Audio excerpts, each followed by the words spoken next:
Queremos cumprimentar todos com a paz do Senhor, como nós já dissemos. E eu pediria que o nosso querido irmão Massal colocasse aí bem rapidinho aí o quadro de número 2, para que os irmãos possam se lembrar, né? Porque a ideia, irmãos, é quando nós... Aí nós temos a palavra angelologia, o seu significado e também o que é angelologia à luz da teologia sistemática.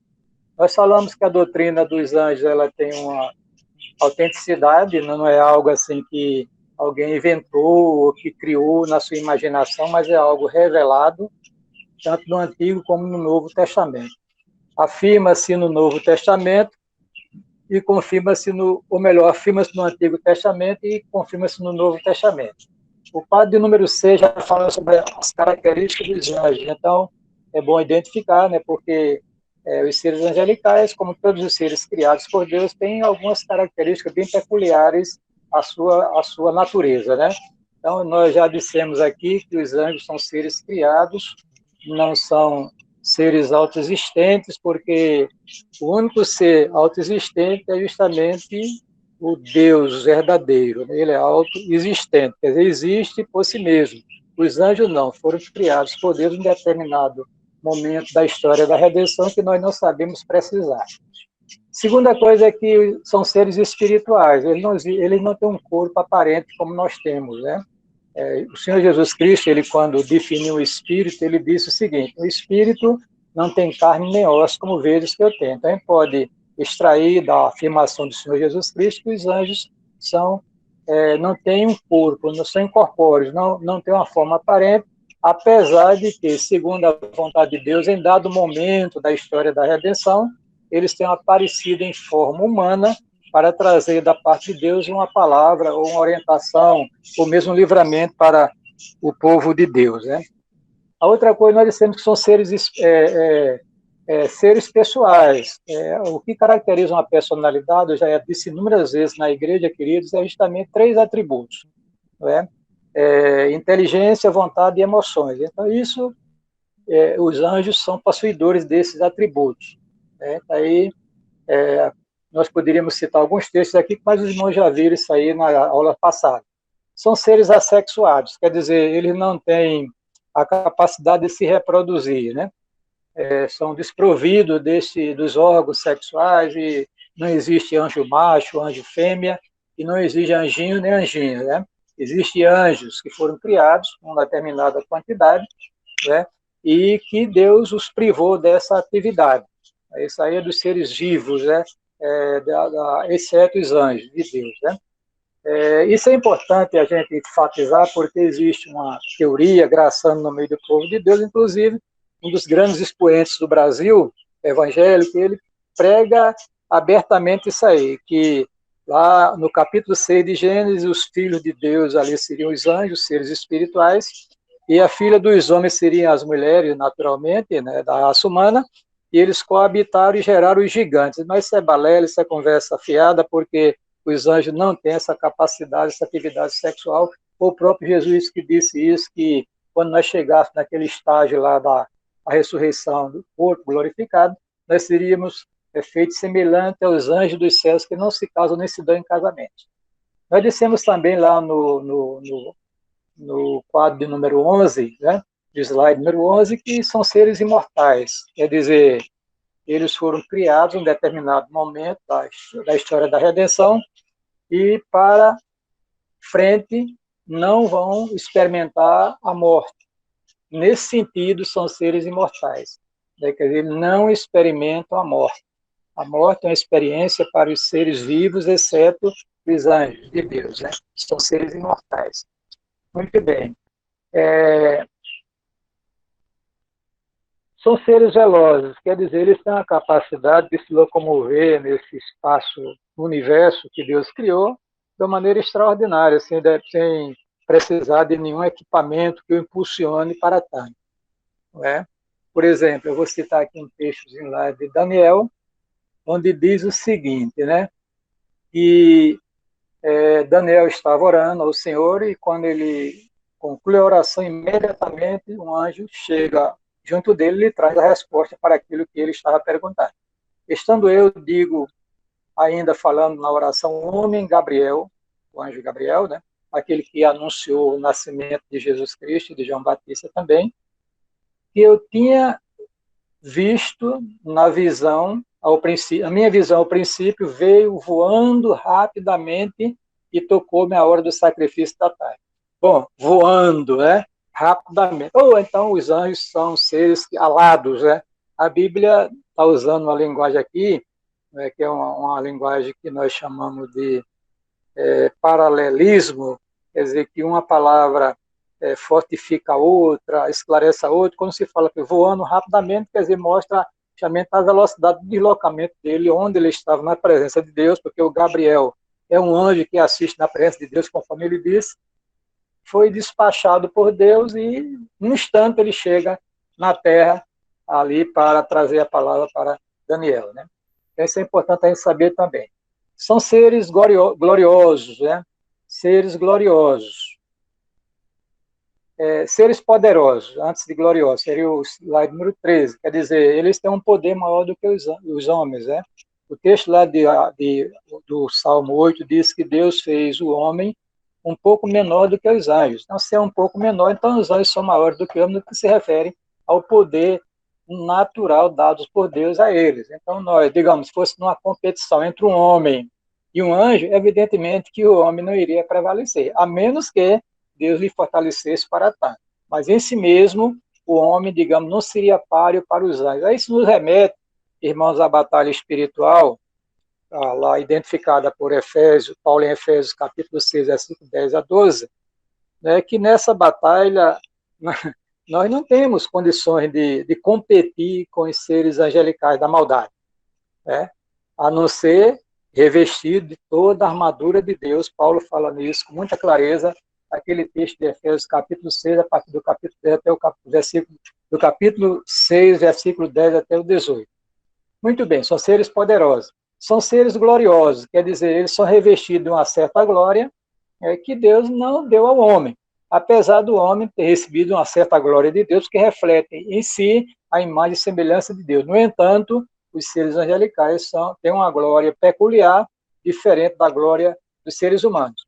Aí diz aqui o texto sagrado, né? Estou lendo Lucas 24:4. E aconteceu que, estando elas muito perplexas a esse respeito, eles que pararam junto dela 2 homens com vestes resplandecentes, né? É interessante essa informação. Lucas 24:4. Muito bem. No slide 15, nós dissemos que eles constituem uma organização. Quer dizer, quando Deus criou o homem, criou só um casal, né? E saíram de suas mãos. O homem, primeiro, do homem Deus fez a mulher e lhes deu poder para se reproduzir, capacidade para se reproduzir. Então, Adão e Eva são o tronco comum de toda a raça humana. Eles se relacionaram sexualmente, apareceu Caim, depois Abel, as Sete, e por aí vai a raça humana se expandindo até chegar a esses 6 bilhões de pessoas aí na face da Terra, né? Muito bem. Mas os seres angelicais não, eles foram criados em uma determinada quantidade, nem mais nem menos. Né? Deus não está fazendo anjos cada dia que se passa, não. Eles foram criados em determinado momento da história da redenção, numa quantidade distante, e são uma organização, porque, de qualquer maneira, existe uma espécie de estratificação entre os seres angelicais, não é? É como se fosse assim um quartel. O exército brasileiro é composto de soldados. Dentro dos soldados tem soldado comum, tem cabo, tem sargento, tem tenente, e por aí vai. Até chegar a general, e general tem diversas de derivações, né? Então, os seres angelicais, eles são uma organização e não uma raça, digamos assim, que está sim, em desenvolvimento. Ocupam diversas posições, aquilo que eu falei. Então, se você olhar num estudo mais acurado, mais demorado da Bíblia, você vai perceber que os seres angelicais, eles têm uma categorização identificada na Bíblia. Tem os querubins, os serafins, os príncipes, as potestades e os anjos comuns. Tem arcanjo, tem anjo que assiste diante de Deus e assim por diante. Então, ele ocupa diferentes posições, é como se fosse num quartel. Todo mundo é soldado, só que tem soldado, cabo, soldado, sargento e assim por diante. Também, né, os seres angelicais da bondade, que é os santos anjos de Deus, foram categorizados por Deus. Satanás imitou também, fez uma categorização, e os anjos do mal, né, que confirmados na maldade, os anjos destinados à perdição, eles também estão hierarquizados por Satanás. Fala em príncipes, potestades, fala assim poderes, né? Fala assim demônios e assim por diante. E o capitão dele, o chefão, que é Lúcio, querubim ungido, querubim caído. Bom, a natureza moral dos anjos, né? Então, nós vimos aqui, todos foram criados santos, sem pecado, com livre-arbítrio, no entanto, caíram, desobedeceram a Deus, um grupo deles, e este grupo que desobedeceu a Deus foi confirmado na maldade. É o que a Bíblia diz, né? Quer dizer, mas tudo que Deus criou no início foi puro e perfeito, como no caso o homem, foi criado por Deus santo, né? Mas com essa capacidade de discernir ou de decidir entre continuar em obediência a Deus ou de desobedecer. Isso aconteceu também com os anjos. Os anjos são duas categorias de seres criados que Deus deu livre-arbítrio, não é? De decidir por si mesmo, em determinado momento de prova, se continuaria fiel a Deus ou se iria desobedecer a sua palavra e transgredir e cair. Então, isso aconteceu nos céus. Então, esses anjos que foram criados sem pecado, né, muitos deles foram desobedientes, caíram em desobediência. Em relação aos anjos bons, os obedientes, confirmados na bondade por Deus, nós encontramos lá no livro de Mateus 25, 31, diz o seguinte: e quando o Filho do Homem vier em sua glória, e todos os santos anjos com ele, então se assentará no trono da sua glória. Uma pesquisa rápida que eu fiz hoje pela manhã, acrescentando, tem anjos eleitos, anjo de Deus, filho de Deus e assim por diante. Então, os anjos que no momento da prova, daquela liberdade de livre-arbítrio, né, decidiram ser fiel a Deus, foram confirmados na bondade, e não há mais perspectiva desses anjos caírem em pecados por causa dessa confirmação da parte de Deus, e os anjos que caíram também não há possibilidade deles se converterem ou haver uma conversão, se voltarem para Deus, que houve uma confirmação, quer dizer, eles estão separados, né, definitivamente, cada um no seu estado, né, confirmado na bondade ou confirmado na maldade, né? Muito bem.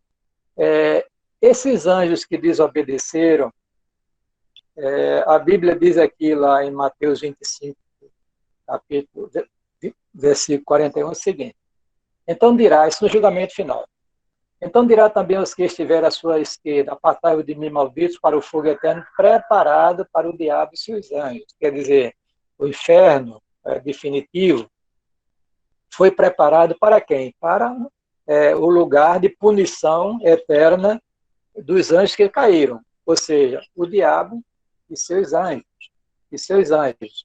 Isso é dito também lá no texto de Judas, versículo 6, e no de 2 Pedro, capítulo 2, versículo 4, que seria interessante eu ler aqui para os queridos irmãos, porque essas coisas precisam estar bem consolidadas em nossa mente, né? E eu poderia até dizer que Satanás e os demônios são as pessoas mais infelizes que existem em toda a história da redenção, porque para eles não há possibilidade de reconciliação com Deus e de salvação e assim por diante. Então, já eles têm ciência. Por exemplo, quando Jesus expulsa um demônio de uma pessoa lá no Novo Testamento, aí tem uma expressão interessante. Os anjos disseram assim, porque disseram, bem sei quem és, né? Eles disseram, vieste nos atormentar antes do tempo.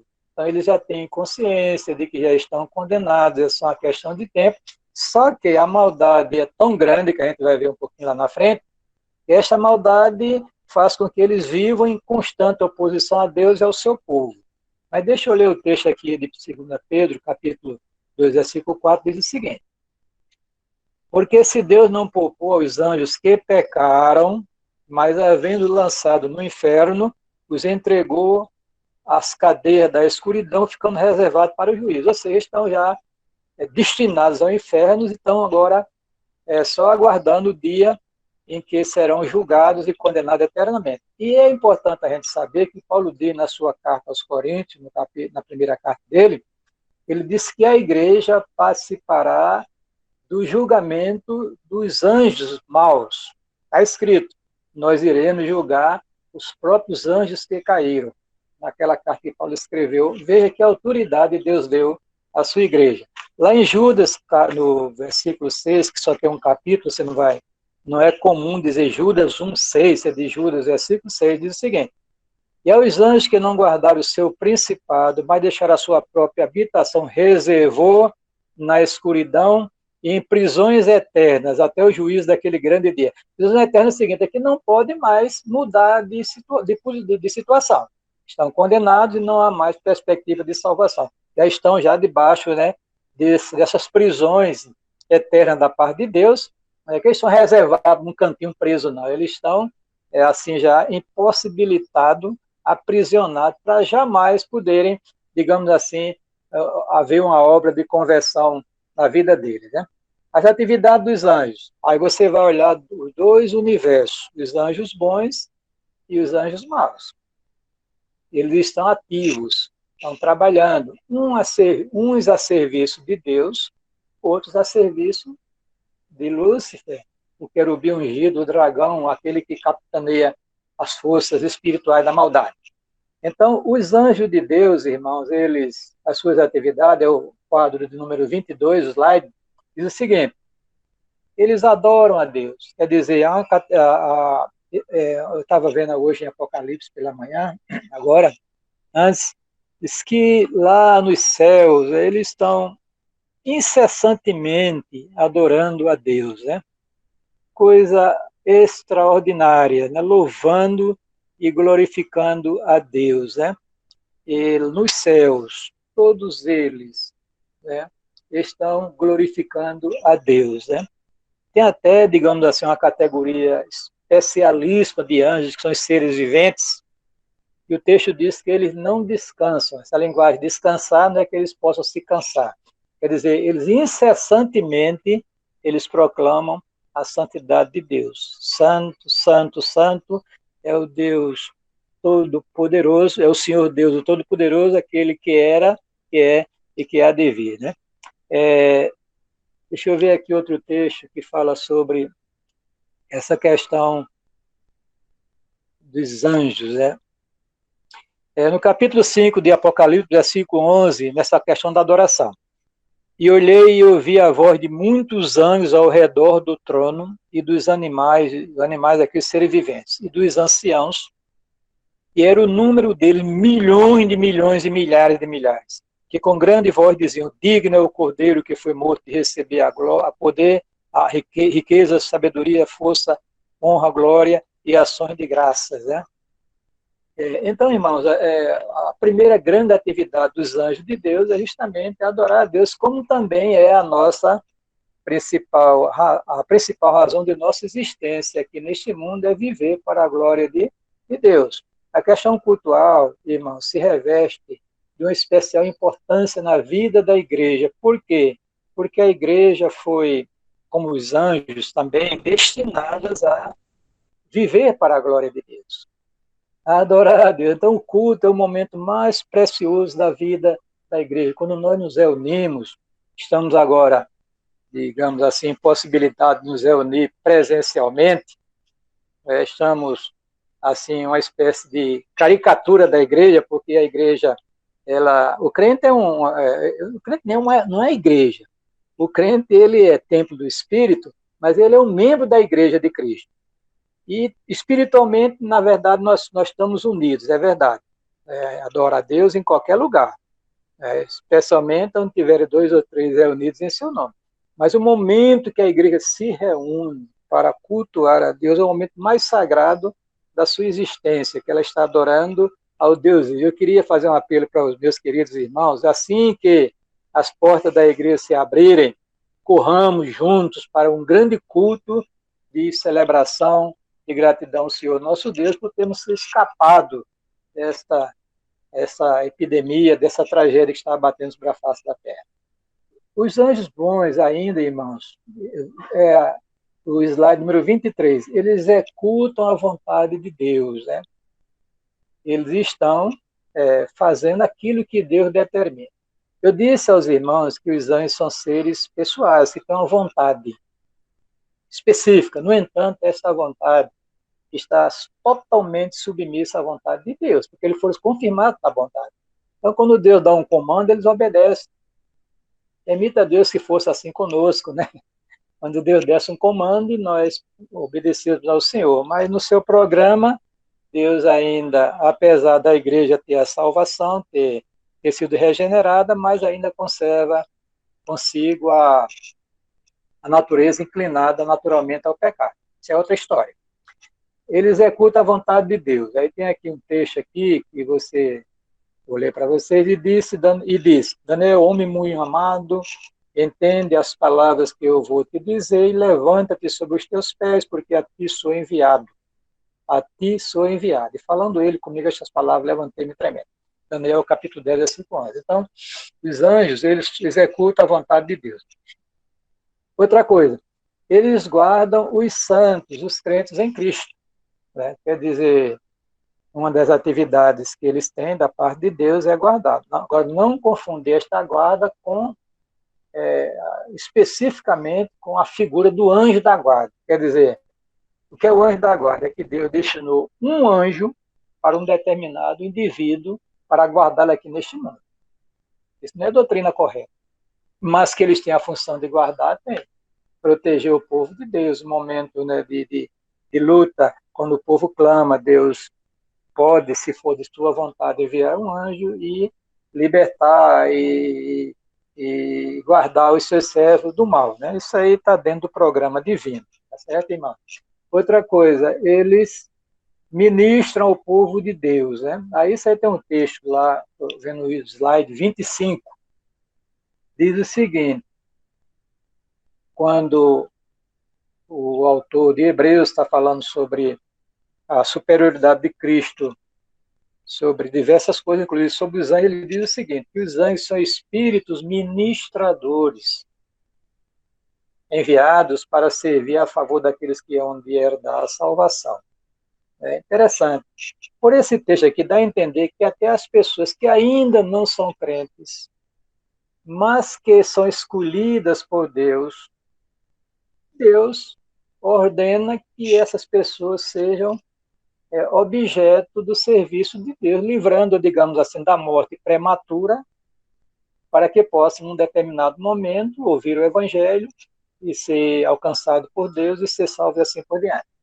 É o que dá a entender, porque servir a favor daqueles que hão de herdar a salvação. Por exemplo, quando Cornélio orava a Deus, nem crente ele era temente a Deus. No entanto, Deus mandou um anjo para lhe trazer as informações necessárias, como é que ele deveria alcançar a salvação e assim por diante. Ministra ao povo de Deus, né? Sim, outra coisa, olha, você não está autorizado, nem eu, nem ninguém, invocar um anjo para lhe ajudar. Você invoca a Deus e Deus ordena os seus anjos que venham lhe servir.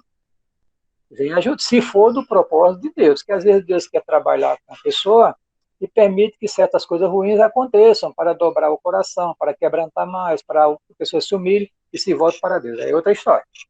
Agora vamos olhar, irmãos, assim, sim, outra coisa, lá no versículo 26, ou melhor, no quadro 26, do slide, diz que eles acompanharão a Cristo naquele grande cortejo da segunda vinda do Senhor. Né? Quando até eu coloquei um quadro recente no grupo da igreja, dizendo que a vinda de Cristo tem algumas características bem peculiares. Né? Pessoal, física, consequentemente visível, e ela é uma vinda gloriosa. Cristo virá revestido de glória, com o corpo ressuscitado, né? Deus Todo-Poderoso.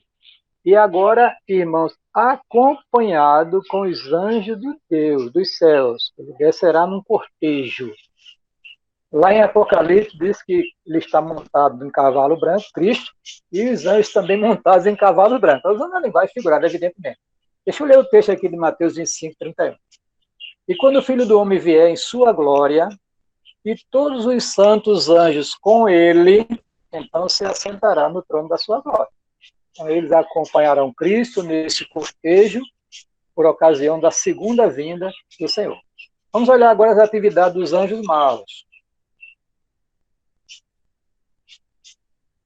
Veja o quadro número 27, Massal. Coloca aí para os irmãos verem. Vou agora mais devagarinho. Bom, irmãos, você lendo a Bíblia, estudando, observando, você vai tendo a seguinte constatação. É que nós estamos envolvidos numa batalha espiritual imensa, né, entre o reino das trevas e o reino da luz. Né, e o reino da luz.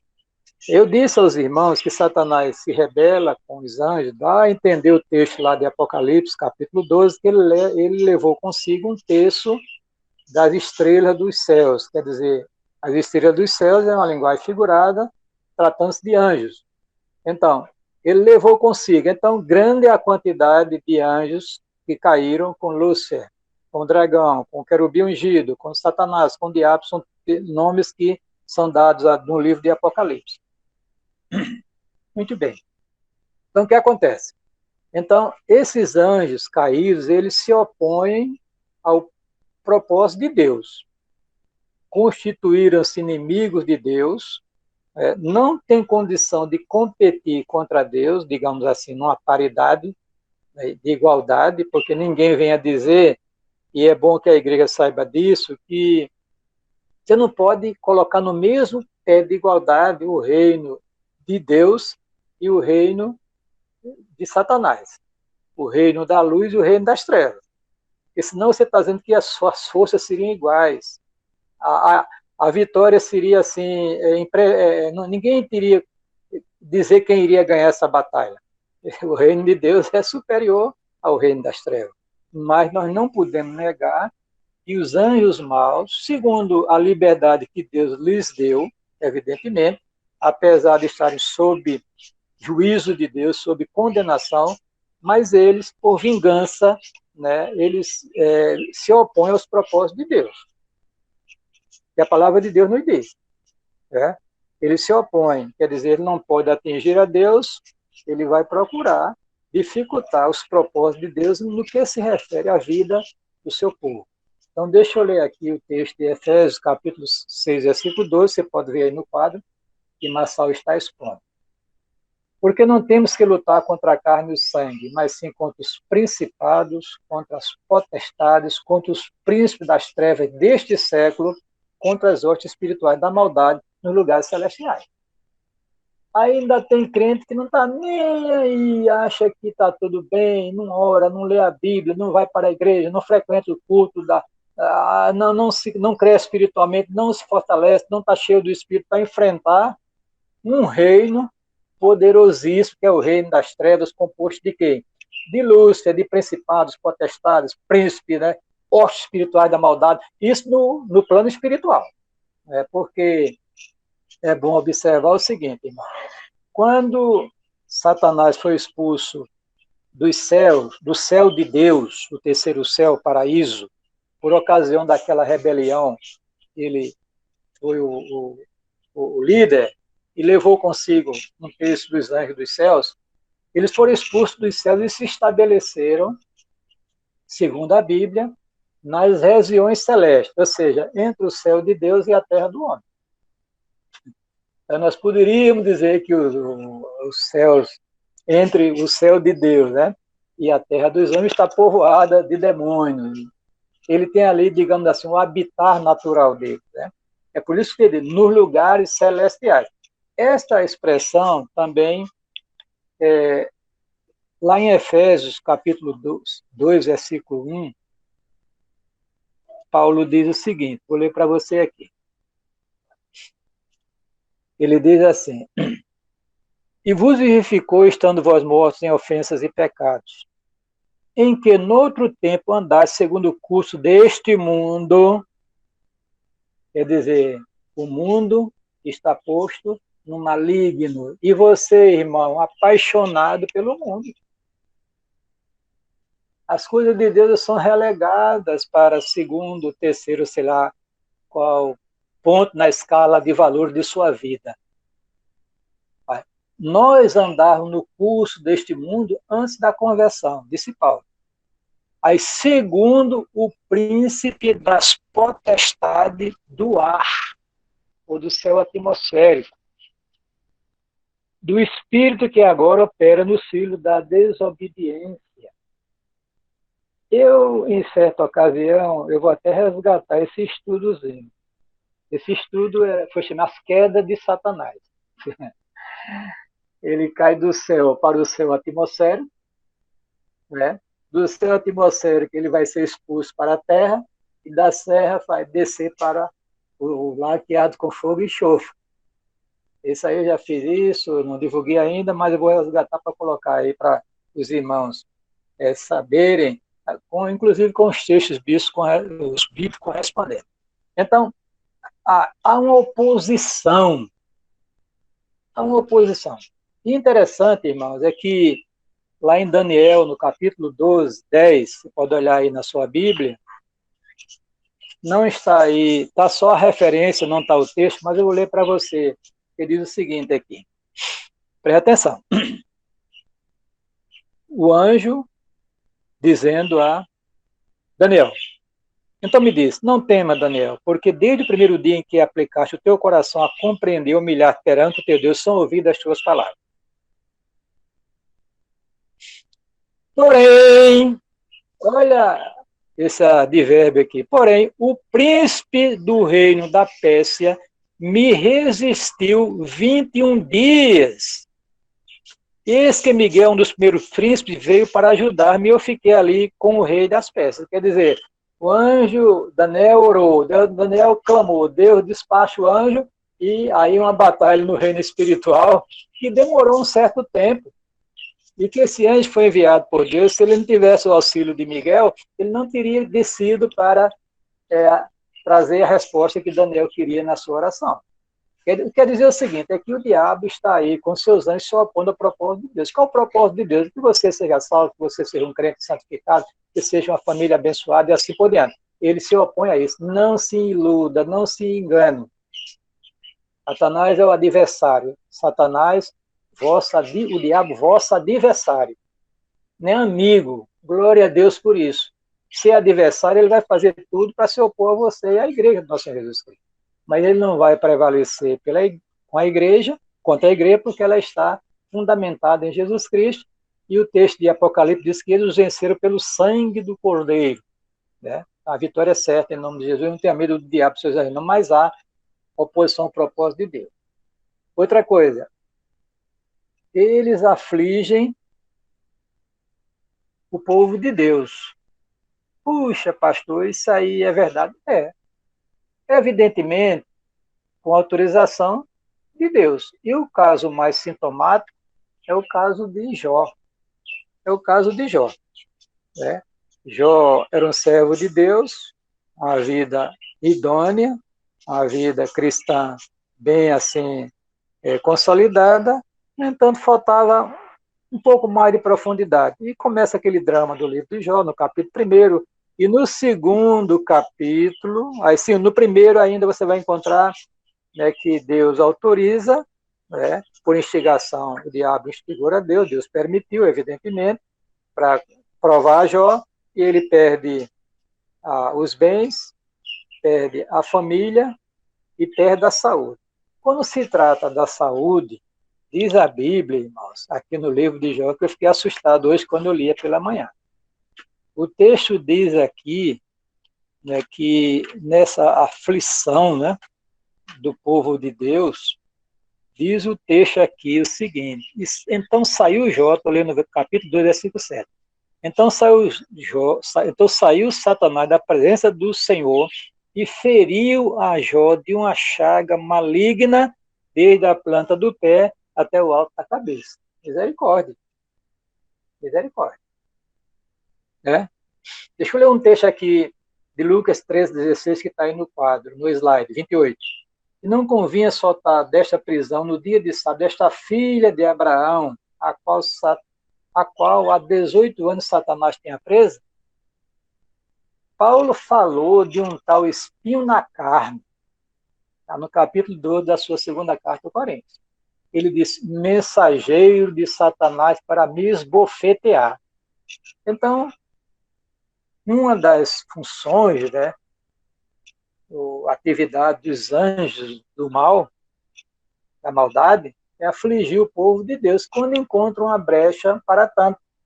Às vezes, a aflição nossa, irmãos, que esses demônios provocam, são nós mesmos os culpados. Porque o texto sagrado diz que a maldição sem causa não virá. Entende? Quer dizer, muitas vezes a gente abre a brecha, Satanás, com seus anjos, aproveitam e afligem o cristão. Aflige o cristão. E às vezes é uma aprovação divina, como o caso de Jó, né? E por aí vai. Então é preciso entender que isso é uma atividade deles, e não dos anjos de Deus, os anjos do mal. Outra coisa, aqui no 29, eles executam o propósito de Satanás. Então, Satanás tem um propósito. Satanás é o grande inimigo de Deus e, consequentemente, inimigo da igreja. Ele não pode atingir a Deus, então ele vai procurar a igreja. É o pilar no Apocalipse. No capítulo, é muito interessante aquele texto que me veio agora à mente, graças a Deus por isso.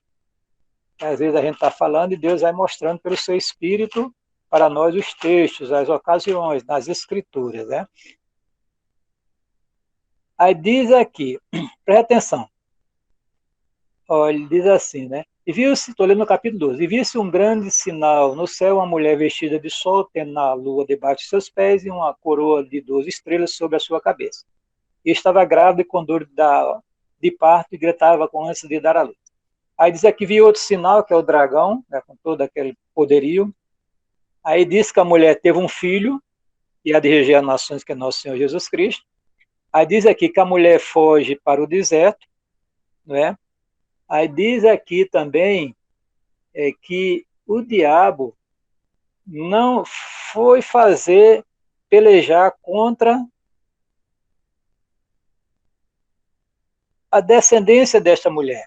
É no outro texto aqui de Apocalipse. Ele vai lutar contra a descendência, quer dizer, executando um propósito específico de Satanás. O texto diz, o dragão veio somente, ou melhor, o ladrão veio somente, estou citando João 8,44. O ladrão veio somente para roubar, matar e destruir. Não, aliás, é outro texto, é de João, capítulo 10, desculpa. 8,44 é aquele que vós tem por pai, é o diabo, etc, etc. Então, o ladrão veio somente para roubar, matar e destruir. Eu vim para que tenham vida, disse Jesus, e uma vida com abundância. Então, aí Jesus revela, né, irmãos, aquilo é 10:10 de São João. O ladrão não vem senão a roubar, matar e destruir. Então, a missão de Satanás, o propósito dele é justamente matar, roubar e destruir. É? Aí diz aqui o texto do Apocalipse, capítulo 12, versículo 7. Houve batalha no céu, Miguel e seus anjos batalharam contra o dragão e batalharam o dragão e os seus anjos. Quer dizer, ele tem um propósito. Esse propósito ele é conhecido, né, da igreja, deve ser conhecido da igreja, porque Paulo diz assim, não ignoramos os seus ardis. Então, quando eu digo, olha, a maior necessidade da igreja hoje é discernimento espiritual, porque Satanás se transfigura em anjo de luz, irmãos. E quando menos se espera, a igreja está aplaudindo o pecado, as coisas deste mundo, não vendo que o Satanás é que está armando um esquema contra ela. Aí Paulo diz, olha, nós não ignoramos os seus ardis, nós estamos atentos, estamos vendo o reino espiritual. O reino espiritual. Bom, e aqui eu vou dar uma paradinha, porque na próxima aula iremos falar sobre o chefe do mal, né? Satanás, né?